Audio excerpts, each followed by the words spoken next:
Welcome back. Now, almost 50,000 Australian children are currently living in out-of-home care. But the moment they turn 18, those kids will have to fend for themselves. What did you do on your 18th birthday? Have a party? Maybe have your first legal drink of alcohol? Or even get your driver's licence? Me? I had to find somewhere to live, learn how to survive on the dole, start fending for myself, because I grew up in foster care. That's how it works in Australia. As soon as you turn 18, the funding for out-of-home care stops.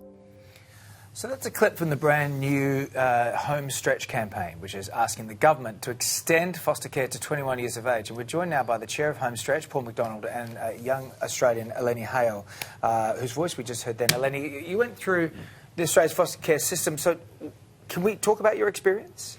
Yeah, sure. So I went through a different kind of care system than the foster care. So it's an sort of out-of-home care, so you have a person in charge who's paid and you have 5 or 6 kids who live in the home.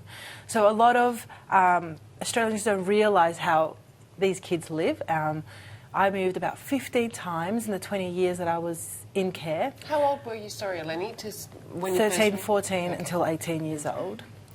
And the only, like I said, it was just change all the time. New homes, new kids, new parents, new rules and new dangers. So everywhere you went, there was a new raft of things you had to worry about.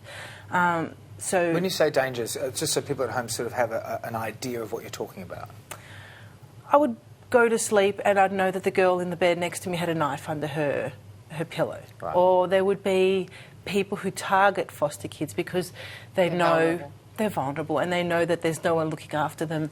And these are sort of adult predators that I'm talking about. Of course.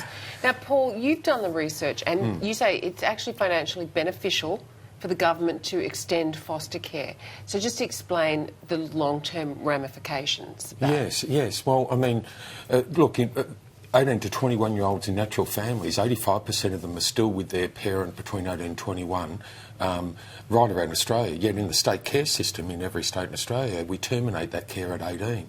Now, we know if we extended it by just 3 simple years, that care, continue the care experience, the social benefits, you'll halve the homeless rate of this cohort, you'll double their chances to get into education or into employment. And for a government, in relation to return on investment, $2 for every $1 spent on extended care, a government will get a return of $2. Makes financial sense. It does as well, and other countries have done this, right? So you talk about England, America, New Zealand have done this. So, I mean, that's I don't know why we haven't followed suit yet. Yes, that's right, and Australia is lagging behind. The good news is 3 states have committed to extending care. They get it, but we're still asking for the rest of Australia, Queensland, New South Wales, Northern Territory and even Western Australia to get on board to say, actually, it's a no-brainer, socially and economically. Yes. But also, stories like Eleni, I mean, hardly sort of a preparation into adulthood, 15 placements, and then at 18 the state stops care. We've got to actually say these kids need some special growing up. Yeah. And they're at-risk kids. I mean, it's hard to get a decent education that's consistent, and then let alone come out with any job prospects at 18 years of age. And then you can see they're on the streets or they're trying to struggle to get on the dole. And we all know we're talking about New Start a lot, so it's a real struggle, I guess. But you broke the cycle, Eleni, because you're now an award-winning author. How did you break out? I don't really know myself, except I would say there's luck and my own determination. There was a point where I realised I was in a fork in the road and I had to either make a difference or keep perpetuating the cycle. Yeah, perpetuating the cycle is a good way to put it. So I went back to university. I was lucky, back to school. I had to do year 11 and 12 at 18. And I had some support that other kids I knew did not have.